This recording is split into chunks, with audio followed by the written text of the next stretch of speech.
ગુજરાતમાં યુસીસી લાગુ કરવા રચાયેલી કમિટીની યોજાશે પ્રથમ બેઠક. કર્મયોગી ભવનમાં મળશે પ્રથમ બેઠક. કમિટીને યુસીસી લાગુ કરવા સંદર્ભમાં અભ્યાસ માટે 45 દિવસનો સમય અપાયો છે. આજે મળશે યુસીસી કમિટીની પ્રથમ બેઠક. યુનિફોર્મ સિવિલ કોડ જે ગુજરાતમાં લાગુ કરવા માટે રચાયેલી કમિટીની આજે પ્રથમ બેઠક મળવા જઈ રહી છે. કર્મયોગી ભવનમાં આ પ્રથમ બેઠકનું આયોજન કરાયું છે. કમિટીને યુસીસી લાગુ કરવા સંદર્ભમાં અભ્યાસ માટે 45 દિવસનો સમય આપવામાં આવ્યો છે. 45 દિવસના સમયગાળામાં કેવી રૂપરેખા હશે યુસીસીની તેને લઈને આ કમિટી બેઠક કરવાની છે. આજે પ્રથમ બેઠક છે. આજે મળશે યુસીસી કમિટીની પ્રથમ બેઠક. ખૂબ જ મહત્વપૂર્ણ સમાચાર, કારણ કે આ પહેલા ઉત્તરાખંડમાં યુસીસી લાગુ થઈ ચૂક્યું છે. ગુજરાત પણ એ જ દિશામાં આગળ વધી રહ્યું છે. યુનિફોર્મ સિવિલ કોડ સમાન નાગરિક કાનૂન જે ગુજરાતમાં પણ લાગુ કરવાની દિશામાં સરકાર આગળ વધી રહી છે. જે કમિટીની રચના કરવામાં આવી છે અભ્યાસ માટે, યુસીસીના અભ્યાસ માટે, તેને 45 દિવસનો સમય આપવામાં આવ્યો છે. સંવાદદાતા ગીતા જોડાઈ ગયા છે વધુ જાણકારી સાથે. ગીતા, આજે યુસીસી લાગુ કરવા માટે જે કમિટી રચવામાં આવી છે તેની પ્રથમ બેઠક મળવા જઈ રહી છે, શું વિગતો? આજે ગુજરાતમાં યુનિફોર્મ સિવિલ કોડ એટલે કે સમાન સિવિલ લો લાગુ કરવા માટે જે કમિટી રચવામાં આવી છે રાજ્ય સરકારના અધ્યક્ષસ્થાને, એની પહેલી બેઠક કર્મયોગી ભવનમાં આજે મળવા જઈ રહી છે. આ પ્રથમ બેઠક છે. કર્મયોગી ભવન એ ગુજરાત સરકારની જ એક સરકારી ઓફિસ છે જે આ બેઠક મળશે.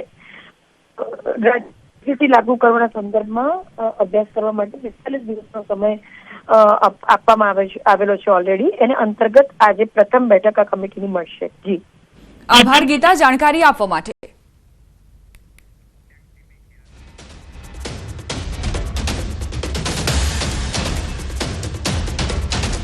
ખેડાના કપડવંજમાં કેડીસી બેંકમાંથી રૂપિયા ભરેલી બેગની ઉઠાંતરી. સિંગાલી ગામના સરપંચની રૂપિયા ભરેલી બેગ ચોરાઈ.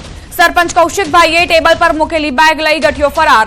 29,000 રોકડ, ગ્રામ પંચાયતના લેટર પેડ, સિક્કા અને જરૂરી દસ્તાવેજો ચોરાયા. બેંકમાં લાગેલા સીસીટીવીમાં ગઠિયો બેગની ઉઠાંતરી કરતો કેમેરામાં કેદ થયો. સરપંચ સાથે તલાટી મંત્રી પણ હાજર હતા.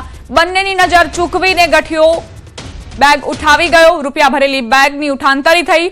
સરપંચ કેશ કાઉન્ટર પર ગયા ત્યારે ચોર બેગ ઉઠાવીને ફરાર થયો.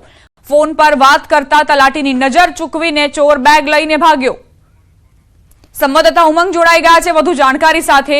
ઉમંગ, કઈ રીતે આ ગઠિયો ચોરી કરીને ફરાર થઈ ગયો? બિલકુલ ચોક્કસથી દીપા, વાત કરવામાં આવે તો ખેડા જિલ્લાના કપડવંજ ખાતે આવેલી કેડીસી બેંકમાં સિંગાલી ગામના સરપંચ કૌશિકભાઈ અને તલાટી સાથે બેંકમાં કોઈ કામકાજ માટે ગયા હતા અને તે દરમિયાન પોતાની પાસે એક બેગ હતી. બેગની અંદર 29,000 રૂપિયા તેમજ એ બેગની અંદર ગ્રામ પંચાયતના લેટર તેમજ અન્ય જે સિક્કા હોય તે તમામ પ્રકારની સામગ્રી હતી. આ બેગ તેઓ મૂકી હતી અને જે તલાટી કમ મંત્રી કામિનીભાઈ પટેલ છે પોતે મોબાઈલમાં વાતો કરતા મશગુલ થતા કોઈ ગઠિયો ત્યાંથી આ બેગથી ઉઠાવીને જતો રહ્યો છે. જોકે સમગ્ર ઘટનાના સીસીટીવીમાં કેદ થયા અને હાલમાં સમગ્ર બાબતે કપડવંજ પોલીસે તપાસ હાથ ધરી છે. પરંતુ દીપા, ચોક્કસથી કહી શકાય કે તલાટી જો ફોનમાં મશગુલ ના હોત તો આ બેગ ઉઠાઈ ના હોત ને જે પંચાયતના પૈસા તો બરાબર છે પરંતુ જે ડોક્યુમેન્ટ છે તે પણ ક્યાંક ક્યાંક ગુમ થવાની વાત સામે આવી છે. જી દીપા. આભાર ઉમંગ, જાણકારી આપવા માટે. તો ખેડામાં ઘટના બની છે. સીસીટીવી ફૂટેજ પણ સામે આવ્યા. કઈ રીતે ગઠિયો અહીં આવ્યો અને નજર ચૂકવીને બેગ ઉઠાવીને ફરાર થઈ જાય છે.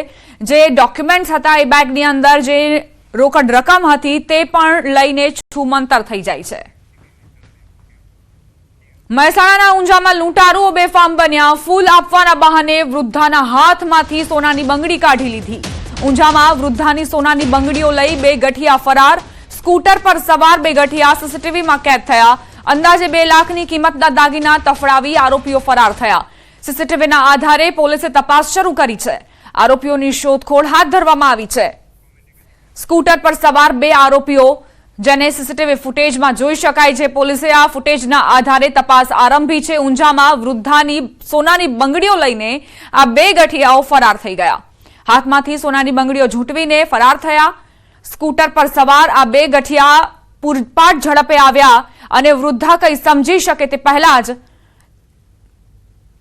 તે વૃદ્ધાના હાથમાંથી સોનાની બંગડી કાઢીને ફરાર થઈ જાય છે. ફૂલ આપવાના બહાને વૃદ્ધાને ભરમાવે છે, ફોસલાવે છે અને ત્યારબાદ બંગડીની લૂંટ ચલાવીને ગાયબ થઈ જાય છે. મહેસાણાનો આ બનાવ જે બાદ નાગરિકોમાં પણ ડરનો માહોલ છે, કારણ કે આવા ગઠિયાઓ વારંવાર ચોરીને અંજામ આપી રહ્યા છે. સંવાદદાતા કેતન જોડાઈ ગયા છે વધુ જાણકારી સાથે. કેતન, કઈ રીતે આ ચોરીની ઘટનાને ગઠિયાઓએ અંજામ આપ્યો? પોલીસ કઈ દિશામાં આગળ વધી રહી છે હવે? ચોક્કસથી જણાવી દઉં કે મહેસાણા શહેરમાં ફૂલ આપવાના બહાને હાથમાંથી 2 સોનાની જે બંગડી હોય છે, ખાડીમાં પણ જે ઘટના હોય છે તે સામે આવી છે. મહેસાણા શહેરના ઊંઝા સાથે ઘટના ઘટી છે. ઊંઝા શહેરમાં જે ઘટના હોય છે તે ઘટી છે. એક્ટિવા પર 2 જે ગઠિયા આવ્યા હતા તે ઇસમો દ્વારા આ દાગીના સપડાવી અને ફરાર થયા છે. પોલીસ દ્વારા આ મામલે ફરિયાદ દાખલ કરવામાં આવી છે. આજુબાજુ જે ઘટના સ્થળ છે તેના આજુબાજુના જે સીસીટીવી છે તે ચેક કરવામાં આવી રહ્યા છે.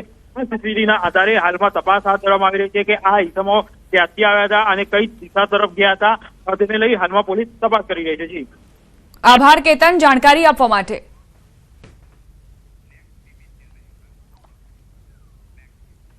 વડોદરામાં તરસાલીના સિદ્ધેશ્વર મહાકાળી અને સાંઈબાબાના મંદિરને તસ્કરોએ નિશાન બનાવ્યું. સિદ્ધેશ્વર મહાકાળી મંદિરની દાનપેટી તોડી 25 થી 30 હજાર રકમની ચોરી કરી તસ્કરો ફરાર થયા. તો સાંઈબાબા મંદિરમાં પણ ચોરીનો પ્રયાસ કર્યો. સાંઈબાબાના મંદિરમાં દાનપેટી તોડી ચોરી કરવાનો પ્રયત્ન કર્યો, પરંતુ દાનપેટી ન તૂટતા ચોરી ન કરી શક્યા. આ સમગ્ર ઘટના સીસીટીવીમાં કેદ થઈ છે. સંવાદદાતા હાર્દિક જોડાઈ ગયા છે વધુ જાણકારી સાથે. હાર્દિક, વડોદરામાં 2 અલગ અલગ ઘટનાઓ, એક તરફ ચોરીનો પ્રયાસ સફળ રહ્યો, બીજી તરફ અસફળ રહ્યો, શું વિગતો? બિલકુલ, જો વડોદરા શહેરની વાત કરીએ તો સંસ્કારી નગરીની સાથે સાથે ધાર્મિક નગરી પર વડોદરા શહેરને કહેવામાં આવે છે. ત્યારે હવે આ ધાર્મિક નગરીમાં, સંસ્કારી નગરીમાં જે મંદિરો છે તે સુરક્ષિત નથી, જેનો જીવતો જાગતો પુરાવો જે છે આપણે દર્શકોને ટીવી સ્ક્રીન પર બતાવી રહ્યા છે. જુદા જુદા વિસ્તારમાં તસ્કરો હાથ ફેરો કર્યો હતો, પરંતુ શરમજનક બાબત એ છે કે તસ્કરોએ ચોરી કરવા માટે મંદિરની પસંદગી કરી હતી. તરસાલી વિસ્તારની વાત કરીએ તો સિદ્ધેશ્વર મહાકાળી મંદિર અને સાંઈબાબાનું મંદિર છે તેને તસ્કરો નિશાન બનાવ્યું હતું. આ સિદ્ધેશ્વર મહાકાળી મંદિરમાંથી 25 થી 30 હજારની ચોરી કરી અને ત્યારબાદ ચોર ફરાર થઈ ગયા. સાંઈબાબાના મંદિરે ચોરીનો પ્રયત્ન કર્યો, પરંતુ તે સફળ ન થતા ત્યાંથી ખાલી હાથે નીકળી ગયા હતા. એટલે હમણાં થોડી વાર પહેલા જ આપણે દર્શકોને કહેવત દર્શાવ્યો હતો કે વડોદરા શહેરમાં કેટલાક તત્વો જે છે તે બેફામ બન્યા છે, કાયદો વ્યવસ્થાના કોઈ ઠેકાણા નથી. ત્યારે એનો આ એક બીજો પુરાવો છે કે વડોદરા શહેરમાં તસ્કરો હોય કે પછી લુખ્ખા તત્વો હોય, પોલીસનો કે કાયદાનો કોઈ પણ જાતનો ડર ન હોય, તે પ્રકારનો માહોલ જે છે અને સ્થિતિ જે છે તે વડોદરા શહેરમાં જોવા મળી રહી છે. આભાર હાર્દિક જાણકારી આપવા માટે. સમાચાર રાજકોટથી. દારૂબંધીના લીરે લીરા ઉડાવતો વિડીયો વાયરલ થયો છે. યુવકે દારૂની બોટલ સાથે રાખીને રીલ બનાવી. રાજા કા રાજા આઈડી પરથી વિડીયો વાયરલ થયો. ન્યૂઝ 18 ગુજરાતી આ વાયરલ વિડીયોની પુષ્ટિ નથી કરતું, પરંતુ જે ગુજરાતમાં, ગાંધીના ગુજરાતમાં દારૂબંધીના મોટા મોટા દાવાઓ થતા હોય છે, મોટા મોટા વાયદાઓ આપવામાં આવતા હોય છે કે આ જે દારૂબંધી છે તેના નિયમ છે તેને કડક અમલવારી કરાવવાની અમારી ફરજ છે, પરંતુ હકીકત એ છે કે દારૂ મળી રહ્યો છે. સંવાદદાતા હાર્દિક જોડાઈ ગયા છે વધુ જાણકારી સાથે. હાર્દિક, રાજકોટનો આ વિડીયો જે વાયરલ થયો છે, શું હકીકત? જી દીપા, રાજકોટ શહેરમાં આ વિડીયો છે તે સોશિયલ મીડિયામાં જે છે એ વાયરલ થઈ રહ્યો છે. લોકોમાં પણ ક્યાંક ચર્ચા ઉઠી રહી છે. 2 શખ્સો દ્વારા જે છે દારૂ સહિતની જે નશાની વસ્તુઓ છે તે ખુલ્લેઆમ જે છે એ પીવામાં આવી રહી છે, પીરસવામાં આવી રહી છે, જેને લઈને રાજકોટના લોકોમાં પણ જે છે એક સવાલ સૌથી મોટો ઉઠી રહ્યો છે કે જો દારૂબંધી છે તો આ શખ્સો પાસે આ બોટલ ક્યાંથી આવી? બોટલ આવ્યા બાદ પણ જાણે પોતે કોઈ બહાદુરીનું કામ કરતા હોય તે રીતના રીલ જે છે બનાવી અને રીલ પર પોસ્ટ કરવામાં આવી રહી છે. સોશિયલ મીડિયા પરની આ પોસ્ટ છે જેમાં 2 વ્યક્તિ સ્પષ્ટ રીતે જોઈ શકાય છે. આ બંને વ્યક્તિ છે તે દારૂ પી રહ્યા હોવાનું પણ જે સામે આવી રહ્યું છે. ત્યારે પોલીસ દ્વારા જે છે ઝડપથી આ શખ્સોને ઝડપી પાડવામાં આવે અને તેનું કાયદાનું પાલન કરાવવામાં આવે છે. લોકોમાં પણ ક્યાંક ચર્ચા જોવા મળી રહી છે. સાથે સાથે જે સોશિયલ મીડિયામાં વિડીયો વાયરલ થયો છે તેમાં પણ જે છે અવનવી કાયદાની સામે જે છે એ સવાલ ઉઠાવતી કોમેન્ટો પણ જોવા મળી રહી છે. જી દીપા, આભાર હાર્દિક જાણકારી આપવા માટે.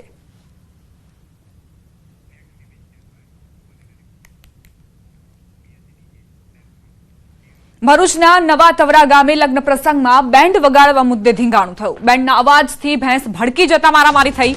મારામારીનો વિડીયો સોશિયલ મીડિયામાં વાયરલ થયો. સી ડિવિઝન પોલીસ મથકે સામસામે પોલીસ ફરિયાદ નોંધાઈ છે. લગ્ન સમારોહ હતો. લગ્નમાં સામસામે મારામારી પર લોકો આવી ગયા. નવા તવરા ગામની આ ઘટના, જ્યાં બેન્ડ વગાડવા જેવી નજીવી બાબતને લઈને 2 પક્ષો સામસામે આવ્યા. બેન્ડના અવાજથી ભેંસ ભડકી જતા મારામારી સુધી લોકો પહોંચી ગયા. આ વિડીયો જે સામે આવ્યો છે સોશિયલ મીડિયા પર વાયરલ થયો છે. સી ડિવિઝન પોલીસ મથકે સામસામે પોલીસ ફરિયાદ પણ નોંધવામાં આવી છે. વડોદરામાં જાહેરમાં મારામારીનો વિડીયો વાયરલ થયો. ઉંડેરા ગોરવા રોડ પર રાત્રે જાહેરમાં મારામારી થઈ. પોલીસનો કોઈ ડર ન હોય તેમ જાહેરમાં એક યુવકને દંડાથી ફટકારાયો. યુવકના મિત્રો આવી જતા માંડ માંડ તેનો જીવ બચ્યો. ઘાયલ યુવકને ગોત્રી હોસ્પિટલ દાખલ કરવામાં આવ્યો. ભરૂચના અંકલેશ્વર શહેરમાં જાહેરમાં યુવકો વચ્ચે મારામારી થઈ. સિગ્નેચર ગેલેરિયા કોમ્પ્લેક્સમાં બે યુવાનો બાખડ્યા હતા. યુવકો વચ્ચે છૂટા હાથની મારામારીનો વિડીયો વાયરલ થયો છે, જેમાં જોઈ શકાય છે કે બે યુવાનો મળી અન્ય એક યુવાનની પિટાઈ કરી રહ્યા છે. અગાઉ પણ સિગ્નેચર ગેલેરિયા કોમ્પ્લેક્સમાં મારામારીના દ્રશ્યો સામે આવ્યા હતા.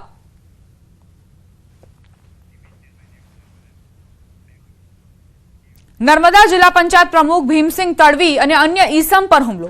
મોડી રાત્રે બનાવ બન્યો. તિલકવાડા તાલુકાના મોટા ભાવપુરા ટેકરા ગામે જિલ્લા પંચાયત પ્રમુખ લગ્ન પ્રસંગમાં ગયા હતા. લગ્ન પ્રસંગમાં કોઈ કારણોસર યુવાનો વચ્ચે માથાકૂટ થઈ હતી, જેમાં જિલ્લા પંચાયત પ્રમુખ છોડાવવા પડ્યા હતા. પ્રમુખ વચ્ચે પડ્યા તેની અદાવત રાખી હુમલાનો આક્ષેપ. જિલ્લા પંચાયત પ્રમુખ ઈજાગ્રસ્ત થતા ડભોઈ સારવાર માટે ખસેડાયા.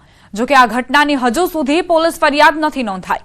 વરરાજાની ગાડીને પણ નુકસાન પહોંચાડવામાં આવ્યું હતું.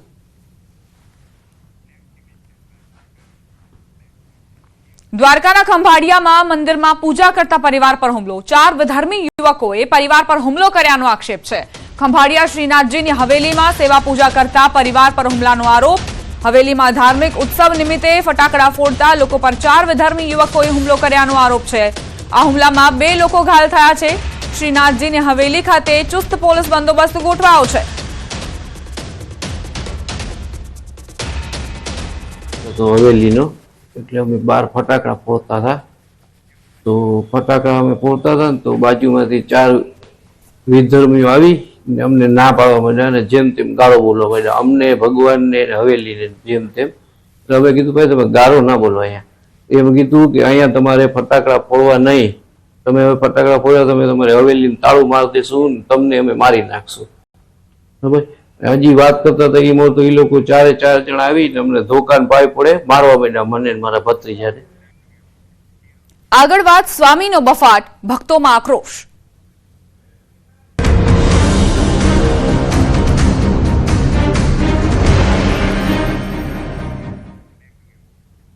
જ્ઞાન પ્રકાશ સ્વામીના બફાટ સામે આક્રોશ વધ્યો છે. વીરપુર ગ્રામ પંચાયતની બેઠકમાં મોટો નિર્ણય લેવાયો.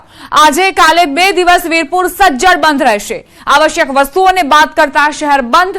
દવા, હોસ્પિટલ, જરૂરી ચીજોની દુકાનો ચાલુ રહેશે.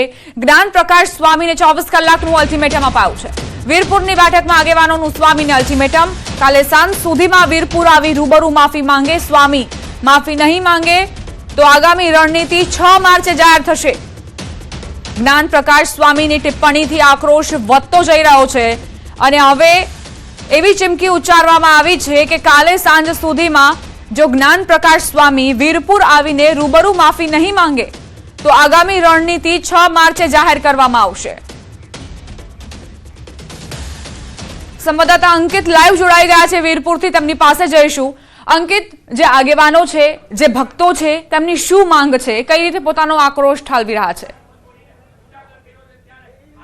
ચોક્કસ દીપા, સૌપ્રથમ તો આપને હું આ મંદિર બતાવવાનો પ્રયત્ન કરીશ કે આપ જોઈ શકો છો કે આ વીરપુર જલારામનું મંદિર છે. ચોક્કસ ભક્તજનો માટે હાલ દર્શન ખુલ્લા છે, પરંતુ મંદિરની આસપાસની જે તમામ દુકાનો છે તે આપ જોઈ શકો છો કે હાલ અત્યારે બંધ હાલતની અંદર જણાઈ રહી છે.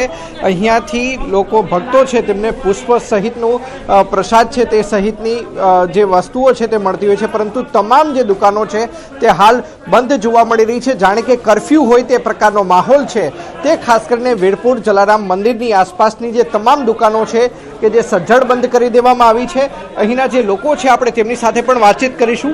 શું કહેશો બાપા ઉપર જે ટિપ્પણી કરવામાં આવી છે તેને આપ કઈ રીતે જોઈ રહ્યા છો? જલારામ બાપાએ જે સદાવ્રત શરૂ કરેલું 205 વર્ષ પહેલાં, એ માત્ર ને માત્ર એમના ગુરુદેવ ભોજલરામ બાપાની પ્રેરણા અને આશીર્વાદથી શરૂ કરેલું. આ લોકોએ જ્ઞાન પ્રકાશ સ્વામીએ વિકૃત રજૂઆત કરી કે ગુણાતીતાનંદ સ્વામી પધારેલા અને એમણે જલારામ બાપાને આ પ્રેરણા આપેલી. આ વાત ઇતિહાસથી વેગળી છે, ઇતિહાસ સાથે ચેડા સમાન છે અને જલારામ બાપાના ભક્તો અને જલારામ બાપાના આસ્થા ધરાવનાર વ્યક્તિઓને લાગણીને ઠેસ પહોંચે એવું તેમનું સત્સંગ દરમિયાન કરેલું આ નિવેદન છે, જે પાછું ખેંચાઈ ગયું છે. પરંતુ હવે લોકોની લાગણી અને માગણી એવી છે કે સ્વામી પોતે બાપાની સન્મુખ આવી અને પોતાનું માફીનામું રજૂ કરી દે અને એ પુસ્તક પણ પાછું ખેંચી લે, જેમાં આવી વિકૃત રજૂઆતો કરવામાં આવી છે. શું કહેશો, અગાઉ ક્યારેય પણ વીરપુર મંદિર હોય કે વીરપુર ગાદી હોય ક્યારેય વિવાદમાં સપડાઈ નથી, પરંતુ ચાઈ કરીને જલારામ બાપાને વામણા ચિતરવાનો પ્રયાસ, અને એ પણ તેઓ દેવ થઈ ગયા પછી આટલા વર્ષે. શું કહેશો આ વિશે? હું જાણું છું ત્યાં સુધી જલારામ બાપાના મંદિરના ગાદીપતિ રઘુરામ બાપા કે એમના નાના ભાઈ ભરતભાઈ ચાંદ્રાણી ક્યારેય પોતે કોઈ પણ સેવા કાર્યો કર્યો હોય ત્યારે પબ્લિસિટીમાં માનતા નથી, પ્રેસ આઉટ થતા નથી કે પ્રેસ કોન્ફરન્સ બોલાવી અને પોતાની કોઈ ગૌરવ ગાથા રજૂ કરતા નથી. પરંતુ જ્યારે આવી વિકૃત રજૂઆત સત્સંગ દરમિયાન જ્ઞાન પ્રકાશ સ્વામીએ કરી ત્યારે ના છૂટકે ભરતભાઈ ચાંદ્રાણી જે મંદિર ગાદીપતિના નાના ભાઈ છે એણે પ્રેસ સમક્ષ આવવું પડ્યું અને સાચી વાત રજૂ કરવી પડી કે એ રામના ભક્ત હતા, એના ઈષ્ટદેવ માત્ર રામ હતા. એણે જે સદાવ્રત 205 વર્ષ પહેલાં શરૂ કર્યું એ એમના ગુરુદેવ ફતેપુર અમરેલી પાસે એ ભોજલરામ બાપાની પ્રેરણા અને આશીર્વાદથી શરૂ કરેલું, જે આજે પણ અવિરત ચાલુ છે. આ કરવા માટે મંદિરવાળાને ખુદ પ્રેસ આઉટ કરવું પડ્યું. એટલે આવી હીન કક્ષાની પ્રવૃત્તિ જે સ્વામિનારાયણ સંતોએ કરી છે એ નિંદનીય છે અને વખોડવા પાત્ર છે.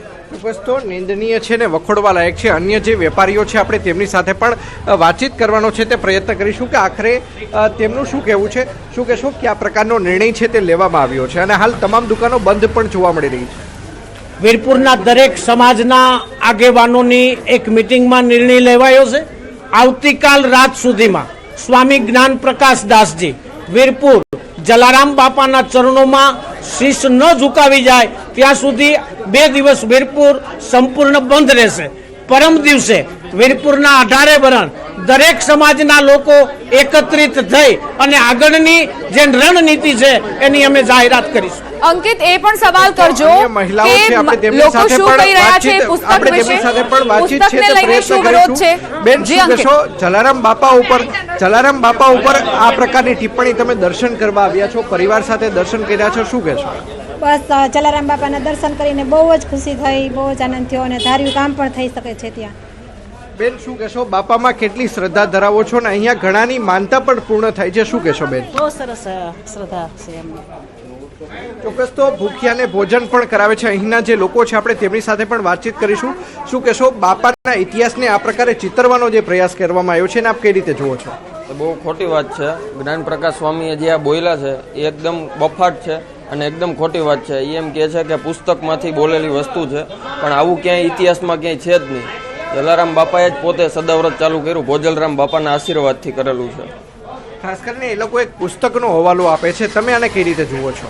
નહીં, જરાય ખોટી વાત છે. એ કેવું આનું છે, સદગુરુ ગાથા નામની એની પુસ્તક છે, પણ એ પુસ્તકમાં આવું લખ્યું છે, પણ એ એકદમ ખોટી વસ્તુ છે. ચોક્કસ તો ભલે સ્વામિનારાયણ સંપ્રદાયના સંત છે કે જે કોઈ પુસ્તકનો હવાલો આપે છે, પરંતુ હું આપને જણાવી દઉં કે અગાઉ જે ભાગવતાચાર્ય જે રમેશભાઈ ઓઝા છે, જેને ભાઈશ્રી તરીકે પણ ઓળખવામાં આવે છે, તેમના દ્વારા મોરબીની અંદર એક કથા કરવામાં આવી હતી. મોરબીની ભાગવત સપ્તાહની અંદર પણ તેમના દ્વારા નિવેદન કરવામાં આવ્યા હતા. સાધુ સંતો, સ્વામિનારાયણ સંપ્રદાયના સાધુ સંતોની હાજરીમાં તેમણે નિવેદન કર્યું હતું કે બાપા, અમને ખબર છે કે ઘણા ચોપડા ચિતરાઈ ગયા છે, મહેરબાની કરીને એ ખોટા ચિતરવામાં આવેલા જે ચોપડાઓ છે તેને ફાડી નાખજો, તેને દૂર કરી નાખજો. પરંતુ ક્યાંક ને ક્યાંક આ પ્રકારના જે ચોપડા છે તેનો હવાલો આપવામાં આવે છે. અન્ય લોકો છે, આપણે તેમની સાથે પણ વાતચીત કરવાનો છે તે પ્રયત્ન કરીશું. ખાસ કરીને શું કહેશો, જે પ્રકારના પુસ્તકોનો હવાલો આપવામાં આવે છે, ઇતિહાસ કંઈક જુદો બતાવવામાં આવે છે, શું કહેશો? આવા સ્વામીને ઇતિહાસની શું ખબર હોય ત્યારે તો આવું બોલે છે ભાઈ. આ વખતે ચલાવી લેવામાં એક પણ પ્રકારનું નહીં આવે. આ પુસ્તક પણ પાછું લેવું જ પડશે. ત્યાં સુધી આ વીરપુર બંધ રહેશે. અગાઉ જે ત્રિદેવો છે, ભગવાન વિષ્ણુ હોય, બ્રહ્મા હોય, મહાદેવ, તેમને સેવા કરતા બતાવ્યા હતા. હવે જલારામ બાપાને વામણા બતાવ્યા છે, શું કહેશો? અગાઉ જે સારંગપુર મંદિરમાં પણ આનો વિરોધ થયેલો હતો, પછી દેવોને દેવ મહાદેવ પ્રત્યે પણ એને એવી ટિપ્પણી કરી હતી. આ વખતે જલારામ બાપા વિરોધ કરી છે, એટલે આ લોકોને એક ટેવ પડી ગઈ છે. એટલે આ વખતે નહીં ચલાવી લેવામાં આવે, અને ભવિષ્યમાં પણ જો આવું કાંઈ થશે તો ખૂબ જ ઉગ્ર આંદોલન થવાનું છે. શું કહેશો કાકા, શું કહેશો, તેમના દ્વારા જે સ્વામિનારાયણ સંપ્રદાયના સંતો છે તેમના દ્વારા એક પુસ્તકનો હવાલો આપવામાં આવ્યો છે, આના વિશે, પુસ્તક વિશે આપનું શું કહેવું છે? અમે ગઈકાલે પણ કીધું, અમે આજે પણ કહીએ છીએ કે જે પુસ્તક હોય એ પુસ્તક અહીં લઈને આવે, જેથી અમે પ્રકાશકની પણ તપાસ કરી શકીએ. આવી એની પાસે પુરાવો હોય તો પુરાવો લઈ વીરપુર આવી જાય અને પૂજ્ય જલારામ બાપાના ચરણોમાં એ દર્શન કરી જાય. ચોક્કસ તો પુરાવાઓ સાથે આવવાનું પણ કહ્યું છે. અન્ય જે લોકો છે, બાપાના ભક્તો છે, આપણે તેમની સાથે પણ વાતચીત છે તે કરવાનો પ્રયત્ન કરીશું કે આખરે તેમનું શું કહેવું છે. જે પ્રમાણની વિગત છે તે સામે આવી છે. શું કહેશો? જે જલારામ બાપા વિશે જે ટિપ્પણી કરી છે દ્વાન સ્વામીએ, સ્વામી તો આપણે ન કહી શકીએ અને અંધ સ્વામી કહી શકીએ આપણે, એ તદ્દન ખોટી છે અને એમાં વખોડી કાઢી છીએ. 2 દિવસની અંદર અહીં આવીને માફી માગી જાય તો જ અમારી માંગ છે. બીજું શું કહેશો? એક પુસ્તકનો હવાલો તેઓ આપી રહ્યા છે કે પુસ્તકમાં લખ્યું છે માટે અમે બોલ્યા છીએ. તમારું શું કહેવું છે? પુસ્તક સાથે પણ અલગ ચેડા કર્યા છે. પુસ્તકમાં પણ એવું નિચોડીને લખવામાં આવ્યું છે. ખરેખર તદ્દન પુસ્તક ખોટું છે. એ પુસ્તકમાં પાછું ખેંચી લેવું જોઈએ, એ પણ અમારી માંગ છે. જલારામ બાપા વિશે વાત કરી એ ખરેખર તદ્દન ખોટી કરી છે અને સરકારશ્રીએ પણ આ વસ્તુનું ધ્યાન દોરવું જોઈએ. સ્વામી લોકોને બોલાવીને કહેવું જોઈએ કે કોઈ પણ સમાજ વિશે આવું બોલો નહીં. ચોક્કસ તો અન્ય લોકો પણ છે, બાપાના ભક્તો, આપણે તેમની સાથે પણ વાતચીત કરીશું. શું કહેશો? જે પ્રમાણેનું નિવેદન સામે આવ્યું છે, તમને બાપાના ભક્ત તરીકે કેટલી આહત પહોંચી છે? અમને બહુ દુઃખ થયું છે કે જ્ઞાન પ્રકાશ સ્વામીએ જે ઉલ્લેખ કર્યો છે તે તદ્દન ઇતિહાસમાં છે જ નહીં. આભાર અંકિત. જાણકારી આપવા માટે વડોદરાથી સમાચાર પ્રાપ્ત થઈ રહ્યા છે. MS યુનિવર્સિટીના પૂર્વ વાઇસ ચાન્સેલર પર સાંસદનો આરોપ. સાંસદ ડોક્ટર હેમાંગ જોશીએ પૂર્વ VC વિજયકુમાર શ્રીવાસ્તવને કર્યો ઈમેલ. યુનિવર્સિટીના VC બંગલાનો ગેરકાયદેસર કબજો ખાલી કરવા માટે કહ્યું. MS યુનિવર્સિટીના નવા VCની પસંદગી કરવામાં થઈ રહેલા વિલંબને દુઃખદ ગણાવી સાંસદે કહ્યું, તમને વૈકલ્પિક રહેઠાણ આપવા હું તૈયાર, પણ VC બંગલો ખાલી કરો. સાંસદે ઈમેલની નકલ મુખ્યમંત્રી અને શિક્ષણ મંત્રીને પણ મોકલી. ઈમેલમાં પૂર્વ VC પર મોટા આરોપ પણ લગાવ્યા. કહ્યું કે તમે VC પદે લાયક ન હોવા છતાં ખોટા દસ્તાવેજો રજૂ કરી સરકારનો અનાદર કર્યો. તમે ભારતમાં આગવું સ્થાન ધરાવતી MS યુનિવર્સિટીની આબરૂને ધૂળમાં મેળવી દીધી.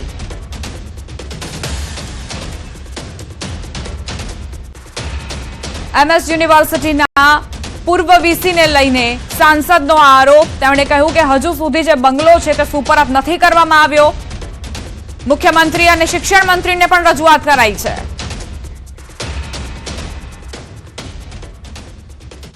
સુરતની નવી સિવિલ હોસ્પિટલ વિવાદમાં તબીબની બેદરકારીના કારણે પરિવારે સ્વજન ગુમાવ્યાનો આરોપ.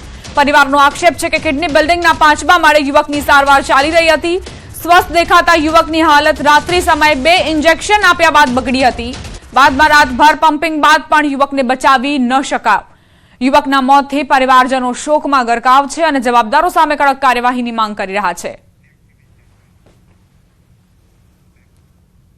ગાંધીનગર ખાતે સત્રમાં હાજરી આપતા પહેલા રીવાબા જાડેજાએ ટીમ ઇન્ડિયાને શુભકામનાઓ પાઠવી. કહ્યું કે માત્ર મને જ નહીં પરંતુ દેશભરના લોકોને આજની મેચના જીતનો વિશ્વાસ છે. જનરલી ઇન્ડિયા પાકિસ્તાન પછી ઇન્ડિયા ઓસ્ટ્રેલિયા જે બિગેસ્ટ રાઇવલરી આપણે કન્સિડર કરતા હોઈએ છીએ, બટ પૂરા ભારત દેશના નાગરિકોને, ક્રિકેટ લવર્સને ખાતરી છે આજે કે we will win. So best wishes બધા પ્લેયર્સને, ટીમ્સને, ટીમ મેનેજમેન્ટ અને એન્ટાયર આપણા દેશના જેટલા પણ શુભચિંતકો છે અને ક્રિકેટ ફેન્સ છે એમને બધાને. અરવલ્લીના ધનસુરાના પોયડા લવાડ ગામમાં હેલિકોપ્ટર લઈને વરરાજા પરણવા આવ્યા. લગ્નમાં લોકો અન્ય કરતા કંઈક નવું કરવાનું વિચારતા હોય છે, જેમાં કોઈ મોંઘીદાટ ગાડી લઈને જાય છે, કોઈ બળદગાડામાં જાન લઈને જાય છે, તો કોઈ JCB લઈને જાય છે. અહીં વરરાજાની એન્ટ્રી હેલિકોપ્ટરમાં થઈ.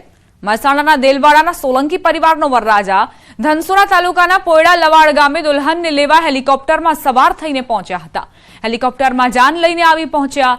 આકર્ષણનું કેન્દ્ર બન્યું હતું અને હેલિકોપ્ટર જોવા લોકોના ટોળે ટોળા ઉમટ્યા હતા. મહેસાણાના વરરાજાની હેલિકોપ્ટરથી શાનદાર એન્ટ્રી જોઈ લોકોમાં ભારે કુતૂહલ સર્જાયું હતું. તો લગ્નમાં કંઈક ને કંઈક નવીનતા કરવા માટે લોકો ઉત્સુક હોય છે, આતુર હોય છે. અરવલ્લીમાં પણ એ જ પ્રકારની ઘટના બની, જ્યાં હેલિકોપ્ટરમાં વરરાજાની એન્ટ્રી થઈ. જ્યારે વરરાજાનું આગમન થયું તો લોકો ઉમટી પડ્યા હતા તેમની એન્ટ્રીને જોવા માટે.